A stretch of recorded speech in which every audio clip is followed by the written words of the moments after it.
네, 오늘 수요일 밤에 나오신 여러분 모두에게 하나님께서 좋은 밭이 되셔서 여러분에게 떨어진 말씀의 씨가 많은 열매를 맺는 역사가 일어나기를 주님의 이름으로 축복합니다. 여러분, 마태복음 13장은 천국 비유장이라고 알려져 있죠. 그래서 하나님 나라, 천국이 어떤 나라인지를 비유로 쭉 설명해 주시는데, 우리가 지금까지 2주간에 걸쳐서 이렇게 말씀을 들었습니다. 천국의 그 씨 뿌리는 비유를 통해서 씨 뿌리는 자가 있고, 그리고 우리가 뿌리는 씨가 있고, 또 그것을 받아들이는 마음의 밭이 있다. 이 내용에 대한 말씀을 우리가 들었죠. 뿐만 아니라 지난주 같은 경우에는 이 천국 비유는 아무에게나 주는 그런 무가치한 것이 아니라 정말로 귀히 여기는 자들에게만 주시는 하나님의 말씀이라는 사실에 대해서, 그리고 또 사모하는 자들이 있는 자는 받아서 더 풍족하게 하고 없는 자는 있는 것까지 빼앗기게 되는 그런 일들이 일어나기 때문에 하나님의 말씀을 사모하는 마음이 우리에게 필요하다. 그리고 이 말씀을 들을 수 있는 눈과 귀가 있는 사람은 복되다. 이런 내용의 말씀을 우리가 들었습니다. 자, 오늘 읽은 이 성경 본문은 이제 천국 비유에 있어서 씨 뿌리는 비유의 마지막 결론에 대한 부분이 되겠는데요. 주께서 친히 이 씨 뿌리는 비유가 어떠함을 우리에게 가르쳐주고 있는 내용이죠. 예수님이 직접 권위 있는 말씀의 해석자가 되셔서 이게 어떤 내용인지를 우리에게 다 설명해 주는 그런 이야기입니다. 그렇기 때문에 사실 이 씨 뿌리는 비유에 대해서 다른 해석을 붙일 필요가 없는 게 예수님이 해석해 주셨기 때문에 있는 그대로 우리는 받아들이면 되겠죠. 근데 다만 이 하나님의 말씀을 주시는 그 하나님의 의미, 그 뜻을 우리가 아는 것도 대단히 중요하기 때문에 오늘은 그런 부분을 가지고 우리가 하나님의 말씀을 듣기를 원하는데요. 이 첫 번째는 이런 것입니다. 우리 다 같이 한번 들어볼까요? 천국 즉 하나님의 나라는 결실하는 나라이다. 오늘 읽어드린 이 씨 뿌리는 비유의 결론 부분이 뭡니까? 좋은 땅에는 씨가 뿌려지면 몇 배가 열매가 맺힌다고요? 30배, 60배, 100배의 결실이 맺힌다는 거예요. 그러니까 하나님 나라는 결실하는 나라라는 것을 우리에게 보여주는 것이죠. 사랑하는 성도 여러분, 하나님 나라의 씨가 떨어지면 그 씨는 능력이 있기 때문에 반드시 사람의 마음에 떨어지면 그것이 결실로 나타나도록 되어 있다. 이렇게 이야기하는 겁니다. 근데 만약 우리가 하나님 나라 백성이라고 말은 하는데 실질적으로 내 삶에 아무런 열매가 없다, 아무것도 거둘 게 없다, 그럼 우리는 둘 중에 하나죠. 하나는 뭔가 하면 내 마음의 밭이 잘못되었든지, 또 하나는 내가 들었던 말씀이 가짜든지, 이 두 가지 조건 외에는 다른 게 없는 거예요. 진짜 천국에 씌인 말씀이 내 마음의 밭에 똑 떨어졌다. 그럼 내가 진짜 하나님의 백성이다. 그러면 그 말씀은 내 속에서 역사를 하기 때문에 반드시 30배, 60배, 100배의 결실로 나타나는 줄로 믿습니다. 그렇기 때문에 여러분, 내가 하나님의 나라를 이루어가는 사람으로서 날마다 하나님의 말씀을 듣는데도 여전히 내 삶에 변화가 없다, 이런 것은 있을 수 없는 이야기라는 걸 우리에게 들려주는 거죠. 한번 가만히 생각해 보십시오. 진짜 여러분이 예수 그리스도를 믿어요. 마음의 밭이 좋은 밭이에요. 그러면 떨어지는 열매가 능력이니까, 씨가 능력이니까 당연히 우리의 삶 속에서 변화가 일어나는, 이거는 부인할 수 없는 것 아니겠습니까? 그래서 우리가 만약 그렇게 신앙의 삶을 살아간다면 세상 사람들은 우리의 변화를 보면서 뭐라고 말하는가 하면 저는 예수님의 제자다, 이렇게 이야기한다는 거죠. 요한복음 15장 8절 한번 읽어보겠습니다. 너희가 열매를 많이 맺으면 내 아버지께 영광을 받으실 것이요 너희는 내 제자가 되리라. 우리가 주님 앞에 제자라 이렇게 이야기할 때는 그 증거가 뭐냐? 내가 뭐를 많이 맺는 거예요? 열매를 많이 맺는 거예요. 당연한 거죠. 예, 천국 비유에 있어서 씨 뿌리는 비유가 우리에게 주는 메시지는 뭔가 하면 천국은 결실하는 나라라는 거예요. 하나님이 주시는 모든 말씀들은 우연히 그냥 툭툭 떨어지는 쓸모없는 말씀이 아니라 그 말씀이 우리의 마음에 떨어지면 반드시 그 열매를 맺어서 하나님께 영광을 나타내는 것이 당연하다, 이렇게 이야기하는 것이죠. 그러니까 여러분, 이 하나님의 말씀은 이런 위력이 있는 거죠. 성경 전체를 바라볼 때 하나님의 말씀이 가지고 있는 위력이 있습니다. 첫 번째 위력은 뭔가 하면요, 이 말씀은 거울과 같아가지고요, 우리를 비추어 주기 때문에 우리가 죄인 중에 괴수인 것을 깨닫게 합니다. 하나님의 말씀은 내가 죄인인 걸 깨닫게 한다고요. 그러고 나서 어떻게 됩니까? 그 하나님의 말씀은 살았고 운동력이 있기 때문에 내 심령 골수를 찔러 쪼개어 주님 앞에 내 죄를 회개하도록 만들어주는 거예요. 그리고 나면 이 말씀은 어떻게 역사되죠? 내게 구원의 확신을 주게 돼 있어요. 그리고 그 말씀은 어디로 이어지게 되는 거죠? 나를 하나님의 사람으로 온전하게 만들어줘요. 여러분, 잘 따라오셨습니까? 하나님의 말씀이 내 속에 역사하면 어떤 일들이 일어나는가 하면 내가 죄인인 걸 깨달아요. 그리고 심령골수를 찔러 쪼개어 철저하게 회개하게 만들어요. 그리고 구원의 확신을 갖게 만들어줘요. 그리고 하나님의 사람으로 온전하게 살아가게 만들어줘요. 그리고 난 다음에 우리가 이 하나님의 말씀은 물과 같아서 내 마음을 씻어 거룩하게 만들어줘요. 그래서 하나님의 말씀이 있는 성도들은 죄를 지으면 제일 먼저 내 안에 계시는 성령님이 근심하는 걸 알기 때문에 딱 죄를 짓고 나면 마음이 불편해져요. 이런 증거들이 우리에게 나타나는 거죠. 근데 여러분 진짜는 뭡니까? 그 말씀대로 실제로 살아내므로 하나님의 말씀이 진짜인 것을 내 삶을 통해서 증거하게 하는 거예요.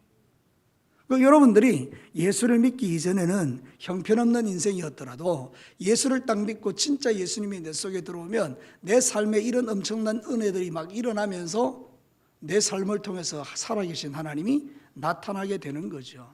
그러니까 여러분, 우리에게 떨어진 이 말씀의 신은 능력인 거죠. 여러분, 지금도 이 하나님의 말씀이 여러분 안에 여러분의 영혼에 터치하여 여러분의 영혼을 변화시킬 수 있게 되기를 주의 이름으로 축복합니다. 내 상태를 한번 볼 필요가 있어요. 여러분, 내가 진짜 하나님의 사람인지를 날마다 점검해 볼 필요가 있다는 이야기죠. 누가복음 6장 43절 44절 한번 보십시오. 못된 열매 맺는 좋은 나무가 없고 또 좋은 열매 맺는 못된 나무가 없느니라. 나무는 각각 그 열매로 아나니 가시나무에서 무화과를 또는 진리에서 포도를 따지 못하느니라. 나무는 각각 뭘로 알 수 있다고요? 열매로 알아요. 저 감나무구나, 저 배나무구나, 저거 사과나무구나. 그럼 우리 그를 향해서 하나님 말씀하는 건 뭔가 하면 내가 그리스도인이다 이렇게 말하면 나를 통해서 누가 드러나는 거죠? 그리스도가, 예수가 드러나는 게 당연하죠. 나는 예수쟁이다 이렇게 이야기하고 살아가는 삶은 세상 사람처럼 살면 사람들에게 안 맞는 거죠. 우리가 거짓말하는 자가 되는 거죠. 그러니까 여러분, 이 진짜 하나님 나라는 반드시 결실하게 되어 있습니다. 결실하는 나라, 그게 하나님 나라예요. 열매 맺는 나라, 그게 바로 하나님 나라예요. 여러분, 지난 3일 동안도 우리가 살아가는 이 세상 가운데서 여러분이 하나님의 사람인 것을 증명하며 사셨습니까? 그게 참 귀한 일이라는 거예요. 남아있는 3일 동안도 우리가 살아가는 세상 속에서 우리가 누구인 것을 증명하면 되죠? 예수님의 사람인 것을. 뭐를 통해서요? 말과 행실을 통해서. 내 안에 떨어지는 이 말씀이 실제적인 능력이 되는 것을 세상 안에서 나타내는 것이죠. 그러니까 여러분들, 이제부터 살아가는 여러분의 삶 속에서 여러분들의 삶을 잘 점검해 볼 필요가 있어요. 이 말씀의 씨가 내 속에 떨어져서 30배, 60배, 100배의 결실로 나타나고 있는지를 늘 이렇게 돌아볼 필요가 있다는 거예요. 아무 생각 없이 신앙생활하지 말고 진짜 이게 내가 믿는 예수가 내 안에서 실제가 되고 있는가를 생각해 볼 필요가 있는 거예요. 날마다 여러분들이 주님을 닮아가는 그런 은혜가 있게 되기를 축복합니다. 만약에 내가 예수의 사람이라 그럼에도 불구하고 내가 그런 역사가 나타나지 않는다 그러면 이유가 있겠죠. 그래서 이게 두 번째 주제예요. 우리 두 번째 메시지를 한번 들어볼까요? 같이 읽어보겠습니다. 결실하지 못하는 밭은 그 나름의 이유가 있다. 말씀을 들어보니까 분명히 이 씨가 떨어지면 내 속에서 역사가 일어나야 되는데 여러분의 마음속에 이런 생각이 드는 거예요. 나 진짜 예수 믿는 사람 맞는데 왜 나는 결실이 안 되지? 그 나름의 이유가 있다는 거죠. 오늘 성경 본문에 보면 예수님이 세 가지 이유를 설명하고 있죠. 첫 번째 이유는 뭡니까? 길가에 있는 밭과 같아서 말씀이 툭 떨어지면 뭐가 날아와서 그것을 말씀을 가져간다고요? 새가 날아와서 가져간다. 근데 조건이 있어요.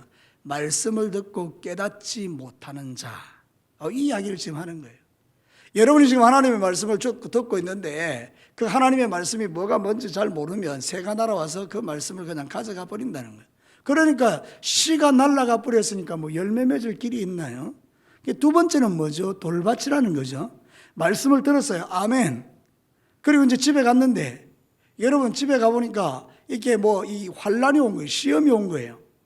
그러니까 이 뿌리가 내려오다가 멈춰버렸어요. 더 이상 뚫고 내려가지를 못해요. 그러니까 거기서 끝나버리더라는 거예요. 또 어떤 사람에게는 세상의 염려와 재물의 유혹이 가시떨기가 되어서 이 말씀을 잘하지 못하게 함으로 멈추어지더라는 것이죠.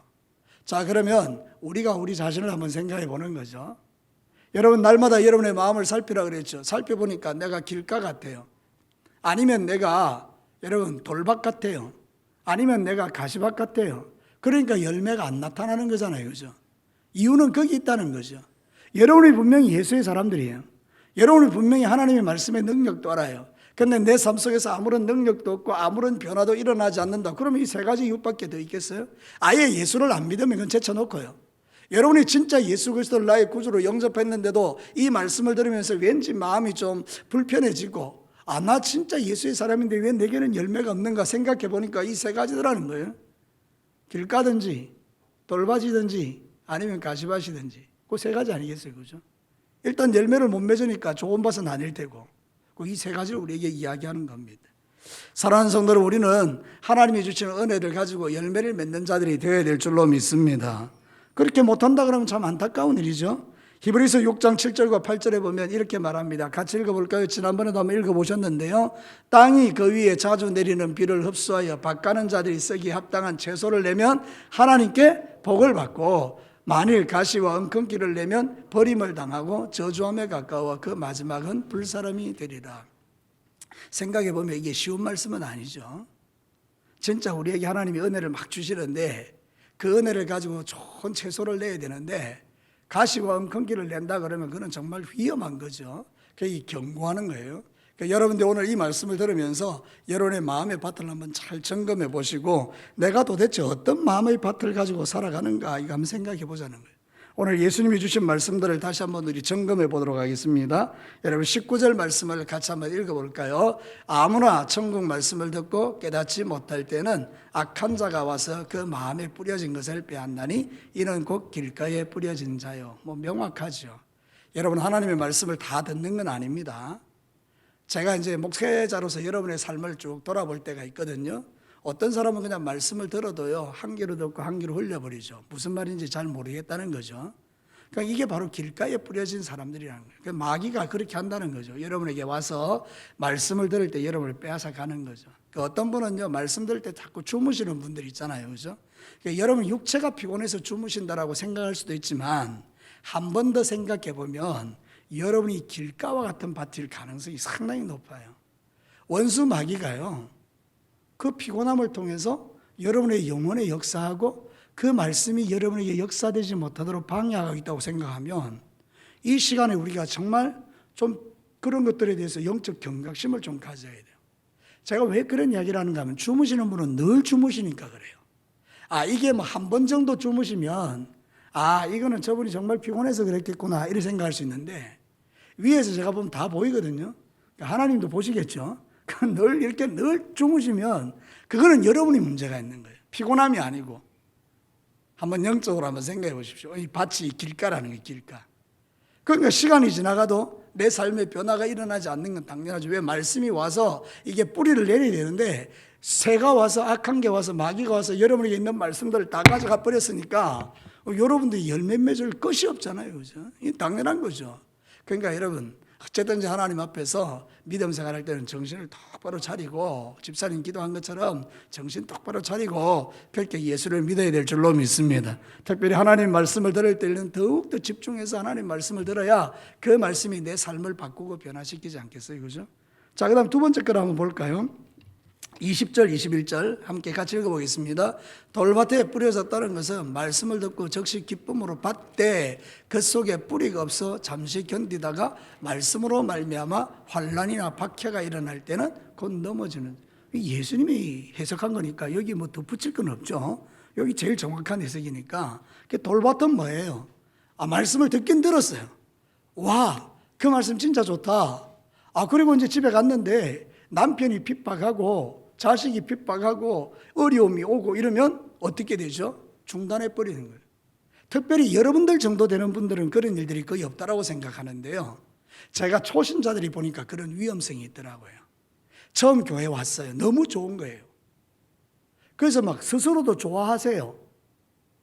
근데 예수를 믿었는데 병이 오는 거예요. 예수님을 믿었는데 사업이 자꾸 어려워지는 거예요. 예수를 믿는데 자꾸 생각지도 않던 재난들이 일어나는 거예요. 아, 내가 그렇게 아끼고 사랑하는 자식이 자꾸 다치는 거예요. 그럼 우리는 생각하죠. 아, 내가 교회 가서 그렇구나. 이런 결론이 나오게 되는 거죠. 그래서 교회를 안 나오시는 새 가족들도 있을 수 있습니다. 저는 그런 분들을 종종 봐왔거든요. 이런 문제라는 거예요. 그럼 우리는 여러분들은 하나님의 말씀을 잘 알잖아요. 그런데도 여러분이 작은 시험이 왔을 때 그 시험 때문에 여러분의 믿음이 중단된다 그러면 여러분은 지금 돌박과 같은 마음을 가진 사람이잖아요. 그러니까 열매가 능력이 될 수가 없는 거죠. 씨가 능력이 될 수 없어서 30배, 60배 가보지도 못하는 거죠. 이 얼마나 안타까운 일입니까?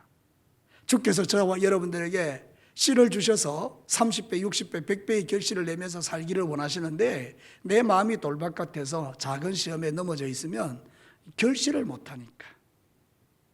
그래서 우리 신앙생활 할 때 가만히 보면 믿음이 착착 뻗어나가다가 어느 한순간에 시험이 탁 들면 그냥 벽에 딱 막혀가지고 더 이상 뛰어넘지 못하는, 그래서 쭉 가다가 이렇게 탁 점프해야 되는데 점프를 못하는 이런 일들이 우리에게 있을 수 있습니다. 그렇죠?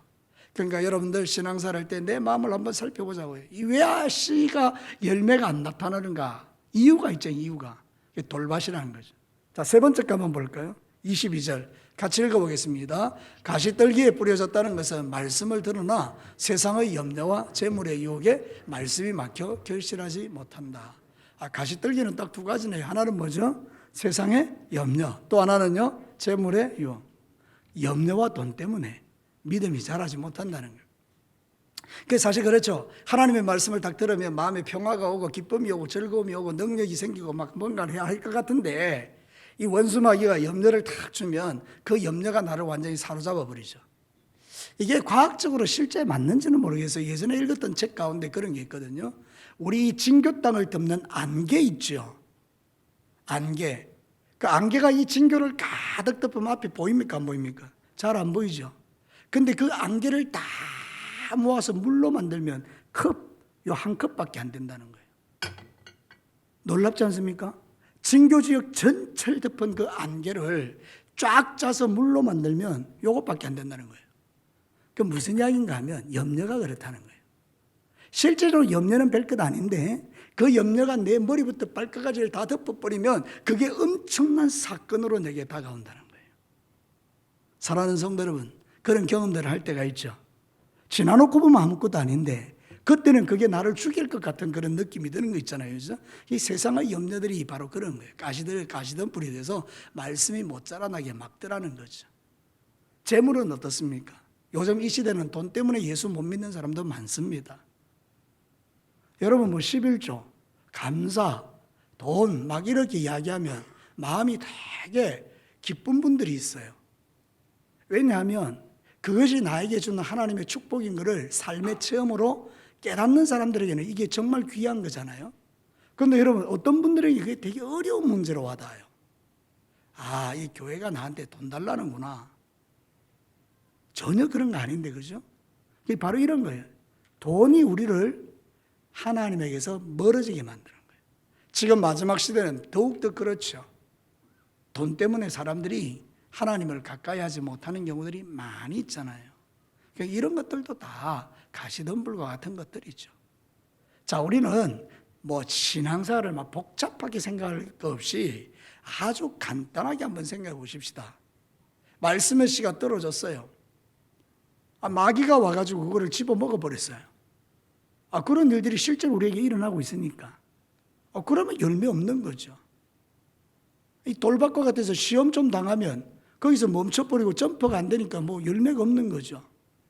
이 세상에 염려가 들어오고 그 다음에 이런 물질의 어떤 문제들이 우리를 뒤엎을 때 그것 때문에 하나님 앞에 나가지 못한다 그러면 또 믿음이 정체되는 거 당연한 거죠.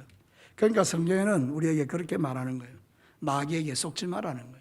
사랑하는 성도 여러분, 요한계시록 12장 9절에 보면 이렇게 말해요. 같이 읽겠습니다. 큰 용이 내쫓기니 옛뱀 곧 마귀라고도 하고 사단이라고도 하며 온 천하를 꿰는 자라. 그가 땅으로 내쫓기니 그의 사자들도 그와 함께 내쫓기니라.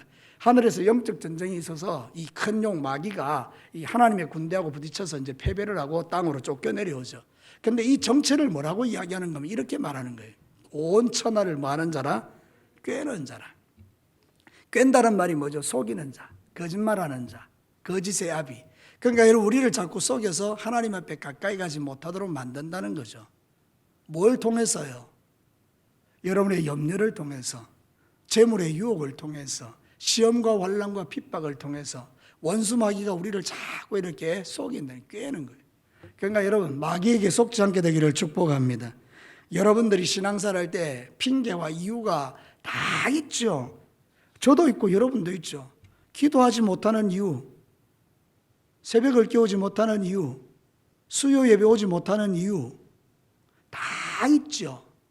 제가 이번 주에도 누구하고 이야기를 했는데, 아이고 이제 새벽에도 오시고 수요 예배도 오십시오 이렇게 이야기했더니 못 나오는 이유가 있더라고요.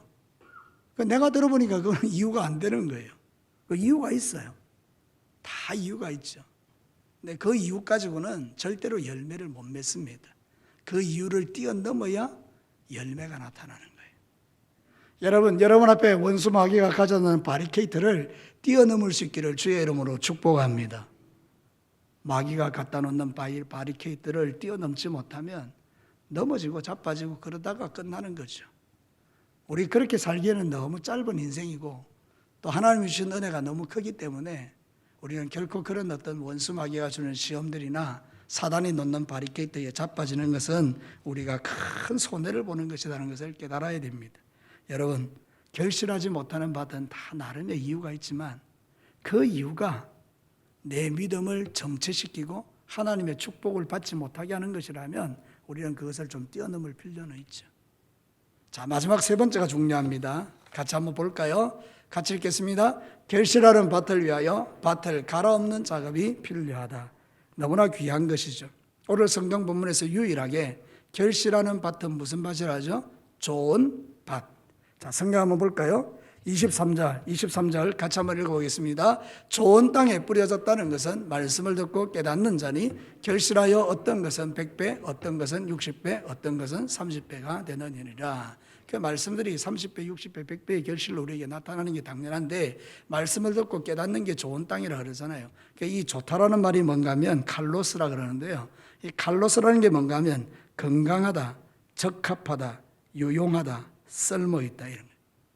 적합하다, 유용하다, 쓸모있다, 건강하다. 이게 사람에게 적용되면 저 사람 참 좋은 사람이다 이렇게 할 때는 이 뜻이 뭔가 하면 도덕적으로 흠이 없다, 도덕적으로 선하다 뭐 이런 뜻이에요. 그러니까 이게 좋은 땅이라는 것은 어떤 의미인가 하면 이 씨가 딱 떨어져서 딱 그게 열매 맺을 수 있는 딱 적합한 그런 땅이라는 것이죠. 이게 얼마나 귀한 거예요. 이 좋은 땅이 어떤 땅입니까? 이게 바로 말씀을 듣고 깨닫는 땅이라는 거예요. 깨닫는 게 뭐죠? 아는 거죠. 아는 게 뭐죠? 적용되는 걸 말해요. 사랑하는 성도 여러분, 우리가 성경에서 말하는 안다라는 것은 지식의 축적을 말하는 게 아닙니다. 어떤 사람은요, 성경 공부하는 걸 너무 좋아해요. 참 귀하죠. 안 하는 것보다 나으니까. 근데 성경 공부를 하긴 하는데 삶으로 적용은 안 해요. 그러면 하나도 변하는 게 없어요.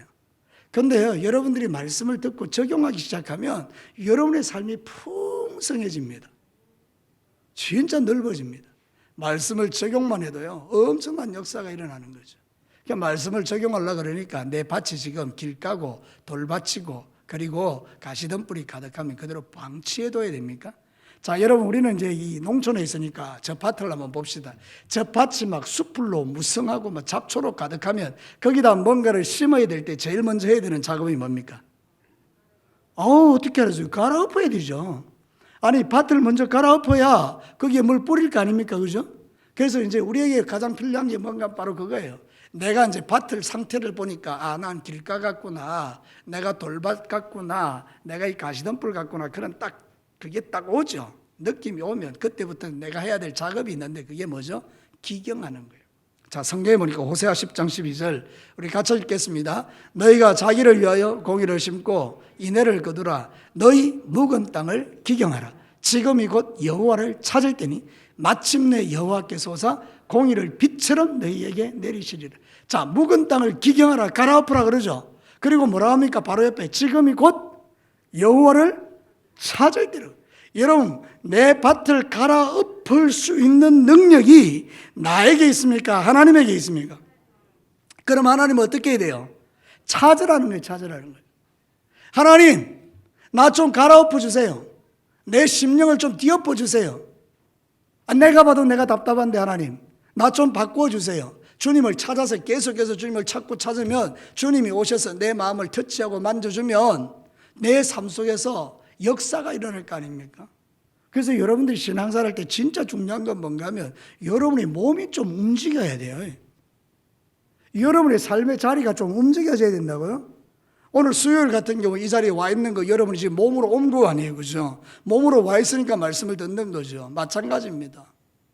이런 핑계 저런 핑계 대지 말고 여호와를 찾으세요. 그러면 비가 내리는 거예요, 비가. 그럼 밭이 부드러워지죠. 가라엎어지죠. 그러면 거기에다 막 하나님이 씨를 주시면 막 열매가 막 나타나는 거 아니겠습니까? 우리의 마음은 밭이기 때문에 새가 날아오면 쫓아내야 돼요. 말씀 들었죠?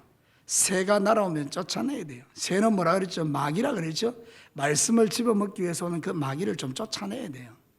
그래서 여러분 이런 작업들을 좀 여러분이 하셔야 되고, 뿐만 아니라 여러분이 시험이 올 때는요, 믿음으로 딱 방패를 세우고 시험을 쫓아내야 되는 거예요. 여러분들이 정말 살아가면서 세상의 재물의 유혹이라든지 아니면 또 여러 가지 세상의 염려들이 오면요, 여러분들이 좀 버티고 서서 기도하고 주님을 찾는 이런 작업들이 우리에게 필요하다는 거예요. 그래야만 우리가 이 전쟁에서 승리할 수 있는 거예요. 지금 마지막 때 아닙니까? 마지막 때에 우리가 할 수 있는 선택이 100가지 없어요. 그냥 우리는 주구장창 주님만 찾는 거예요. 여러분 고린도전서 15장 57절과 55절에 고린도전서 15장 57절과 58절을 다 같이 한번 읽어보겠습니다. 우리 주 예수 그리스도로 말미암아 우리에게 승리를 주시는 하나님께 감사하노니 그러므로 내 사랑하는 형제들아 견실하고 흔들리지 말고 항상 주의 일에 더욱 힘쓰는 자들이 되라. 이는 너희 수고가 주 안에서 헛되지 않은 줄 알미니라. 여러분 성경에 보면 신앙사를 대충 하라는 말씀은 없어요. 가만히 있어도 된다 그런 말씀 없어요. 여러분 신앙생활에 있어서 가장 중요한 건 뭔가 하면 힘써 주의 일을 하는 거예요. 하나님을 힘써서 찾는 거예요. 그래서 하나님을 만나는 그 열망들을 가져야 돼요. 하나님 나를 좀 만나주세요. 하나님 하나님 나 터치해 주세요. 날 좀 고쳐주세요. 당신이 계신 것을 알게 해 주십시오. 내가 이 시험을 뛰어넘을 수 있는 능력을 하늘로부터 좀 공급해 주십시오. 성령으로 좀 충만하게 해 주십시오. 사랑하는 성도 여러분, 주께서 우리에게 약속하신 게 있잖아요.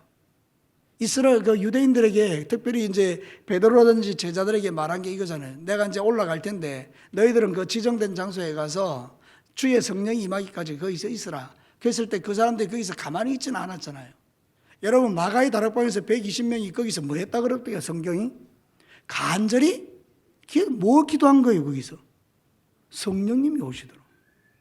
가만히 있으면 성령 부어줄 텐데 왜 거기서 그렇게 막 간절히 기도하는 겁니까? 사랑하는 성도 여러분, 그러니까 우리가 해야 될 일이 있고 하나님이 하실 일이 있는 거예요. 여러분들이 진짜 여러분의 마음의 밭을 살펴서 길가 같고 돌밭 같고 가시밭 같으면 그거 가만히 둬야 됩니까? 나는 원래 그런 거니까 이대로 살다 죽으려고 가만히 둬야 됩니까? 그런 거 아니고 이거를 기경하고 갈아엎고 이런 내가 해야 될 일이죠. 하나님을 간절히 찾으면서 주님 내 마음을 좀 뒤집어 주십시오. 이런 기도 좀 필요하잖아요. 오늘 수요일 날 우리 이 기도 드리십시다. 하나님 내 마음을 좀 갈아엎어 주십시오. 그래서 부드러운 밭이 되게 하시고 말씀의 씨가 떨어질 때 열매를 맺어서 악한 원수 마귀에게 질질 끌려다니는 인생이 아니라 사단을 발로 밟고 이기려 승리하는 그런 삶을 살게 해달라고 주님 앞에 기도하는 거죠. 우리 가만히 있으면 망합니다. 우리 경험했잖아요. 코로나19를 통해서. 여러분 교회에 와서 하나님을 직접 만난 현장 예배를 드려야 되는데 나라가 하도 난리를 치니까 우리가 선제적으로 먼저 난리를 치면서 교회를 안 나오고 이러다 보니까 이게 이제 점점 이제 영상 예배를 보기 시작한 거예요. 사람의 마음속에 이런 생각이 들었죠. 영상 예배도 괜찮네. 하나님이 거기만 계시나 교회만 계시나 집에도 계시지. 그리고 집에서 앉아서 이제 영상 예배를 드릴 때 처음 드리는 예배는 경건하죠. 딱 양복 갖춰 입고 딱 앉아가지고 그 예배에 집중하죠. 근데 여러분 그게 지속됩니까? 아니요. 대부분 똑같은 이야기합니다. 어느 순간부터 영상 예배를 드리다가 점점 겉옷도 벗고 넥타이도 벗고 바지도 벗고 속옷 차림으로 그냥 핸드폰 보면서 커피 마시면서 그 앞에 들리는 거 그냥 틀어놓고 그렇게 인간이 타락해가는 모습들을 우리 스스로가 경험했다 그 말입니다. 신앙사는 그런 겁니다. 원수 마귀는 우리의 무장을 풀어 헤치는 거고, 진짜 신앙사를 하시는 사람은 경계심을 가지고 자기가 하나님 앞에 똑바로 서는 거예요. 그거는 여러분과 제가 해야 될 일이라는 거예요. 사랑하는 성도 여러분, 이제부터 여러분들이 좋은 땅이라는 것을 기억하신다면 이 돌밭과 길가 같고 이런 것들을 좀 기경에 엎어서 여러분이 그냥 현상적으로 나는 원래 그래 하지 말고 좀 그것을 뛰어넘을 수 있는 그런 믿음의 그런 뭐라 그럴까요? 돌파, 이런 것들이 저와 여러분에게 필요합니다. 저는 이제 성도들하고 쭉 이야기하다 보면 그럴 때가 있어요. 나도 그렇고 또 이야기를 들으면서도 그런 생각이 들 때가 있어요. 우리가 이것만 좀 뛰어넘으면 정말 멋진 사람으로 멋지게 자라갈 수 있겠다. 이것만 한번 우리가 뛰어넘으면 참 하나님이 진교회를 통해서도 놀라운 일을 하실 수 있겠다. 그런 생각이 들죠. 자, 여러분, 오늘 말씀의 결론들입니다. 한번 생각해 보십시다. 하나님 나라 천국에 계시는 능력이 있어서 분명히 결실하게 합니다. 30배, 60배, 100배. 결실하지 못하게 만드는 요소들이 분명히 있습니다. 길가가 있고 돌밭이 있고 가시덤불이 있어요. 근데 우리가 해야 될 일은 뭔가, 이 갈아엎는 작업은 우리가 좀 해야 돼요. 하나님 앞에서 주님을 찾고 구하고, 하나님 내 마음을 변화시켜 달라고 주님 앞에 간절히 기도할 때 하나님은 저와 여러분들에게 역사하셔서 반드시 비를 내리시고 우리의 마음을 부드럽게 하셔서 성령으로 기름 부으시고, 지금 내가 누리고 있는, 아니면 지금 내가 가고 있는 그 신앙의 단계보다 주님이 원하시는 자리로 나를 인도해 주시는 역사를 우리가 분명히 체험하게 될 줄로 믿습니다. 오늘 이 밤에 오신 사랑하는 성도 여러분, 여러분의 믿음 속에 그런 놀라운 역사들이 일어나게 되기를 주님의 이름으로 축복합니다. 우리 같이 한번 기도하십시다. 여러분, 다른 기도가 뭐 필요하나요? 오늘 이 말씀을 통해서 하나님, 내가 지금 나를 돌아보니까 길가 같아요. 하나님, 내가 나를